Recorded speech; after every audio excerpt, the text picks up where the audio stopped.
Welcome. It is so great to have you with us today. We've got a truly incredible journey lined up for you. We really do.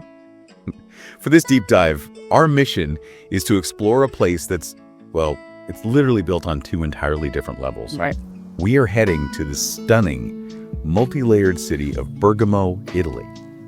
And to do this, we're pulling together everything from local travel maps and, cutting-edge art critiques to gastronomic profiles and cultural festival calendars. It's a massive stack of sources. It is. But the goal here is to synthesize all of this, to figure out how a city that is physically sliced in half manages to function as one singular, breathtaking cultural ecosystem. Sliced in half, meaning the medieval upper level, the Cita Alta, Right. and the modern lower level, the Cita Bassa. It really is a geographical marvel. If you look at the backdrop behind me right now, you're seeing a twilight view of Bergamo's legendary Venetian walls. Which are just gorgeous. They are.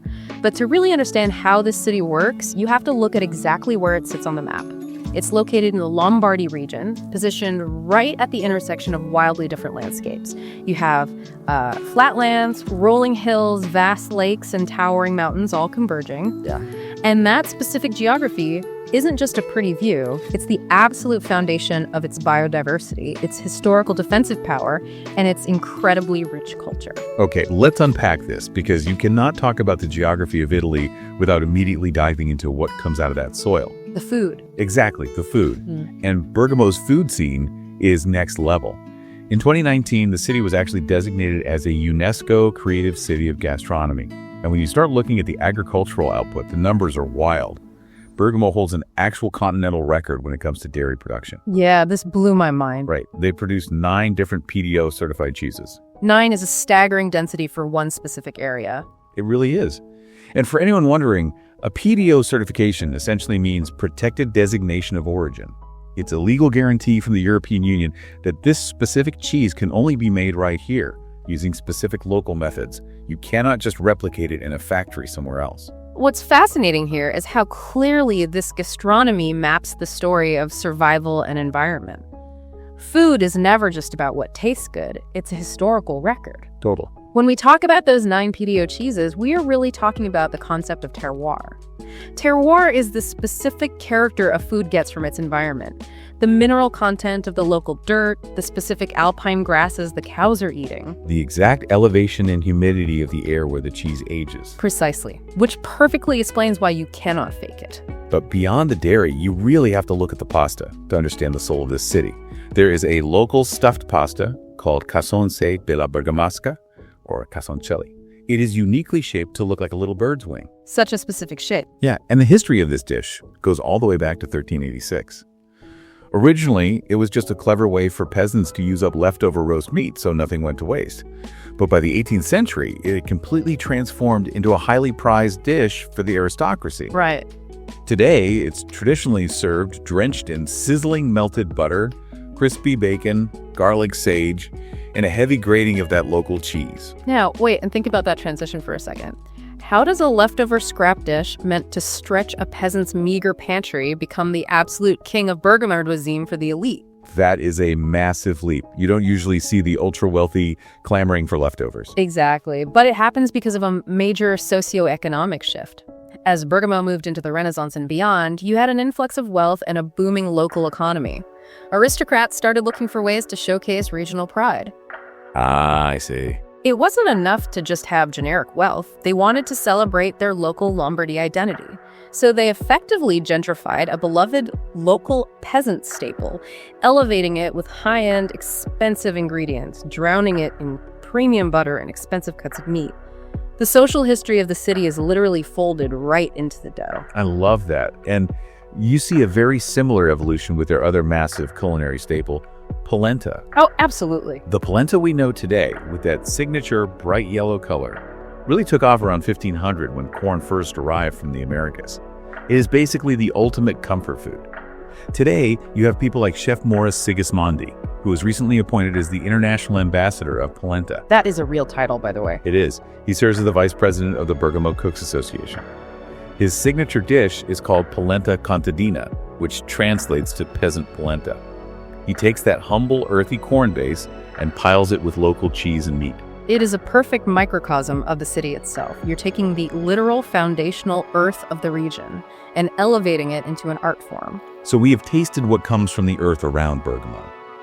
But when you physically walk off that heavy peasant polenta in the upper town, you were immediately slammed into a completely different kind of history. The visual art scene in Bergamo is this massive, jarring tale of two worlds. Jarring is the perfect word for it. The contrast is built right into the urban planning. It really is. First, you have the Accademia Carrara. You walk up to this stunning neoclassical building that was erected between 1808 and 1813. It houses Count Giacomo Carrara's 18th century collection. You walk through those heavy doors, and you're surrounded by absolute classical grandeur. Masterpieces. Undisputed masterpieces by Botticelli, Raffaello, and Titian. You feel the weight of the Renaissance. But then you literally walk outside, cross the square, and you're in a completely different universe at the Galleria d'Arte Moderna e Contemporanea, or GAMEC. The physical proximity of those two institutions is brilliant.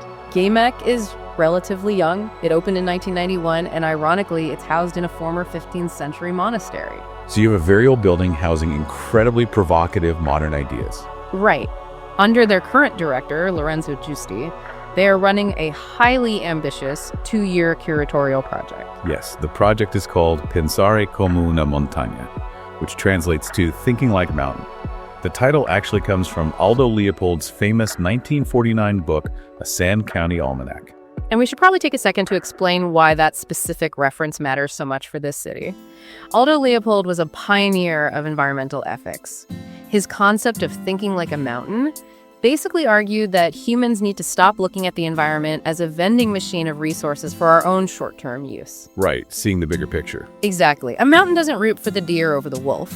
It understands that the entire ecosystem needs to be in balance to survive. It's about taking the long, wide, interconnected view of nature. Which makes total sense when you look at the art GAMEC is curating under this theme. It is wildly thought-provoking. For example, they launched the project with an exhibition by the late artist Lin May Said. She created these incredibly intricate sculptures of animals, but she made them out of an unexpected material, polystyrene. Basically, styrofoam. Putting styrofoam sculptures inside a 15th century stone monastery is a massive visual shock. That is exactly the point.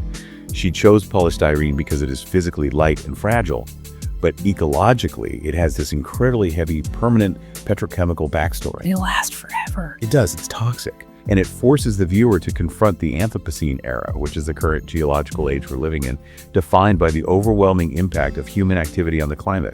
You are looking at a beautiful animal carved out of the very material that's destroying its habitat. It creates a tremendous amount of friction in the mind of the viewer, and that friction continues right at the entrance of the gallery. Oh, the terrazzo furniture. This blew my mind. There's a piece by Studio Acidiana called Massi Erratici. They literally took secondary stone, wood-heavy industrial scraps that were headed straight for the landfill and turned it into highly functional, beautiful terrazzo furniture for the museum's ticket desk and library. It's a brilliant reuse of materials. And what's really cool is that in 2026, GAME is actually leaving its historic monastery home and moving into a massive new gallery inside Bergamo's former Palazzetto dello Sport. That upcycled terrazzo furniture is going right along with them to serve as the new entrance hall.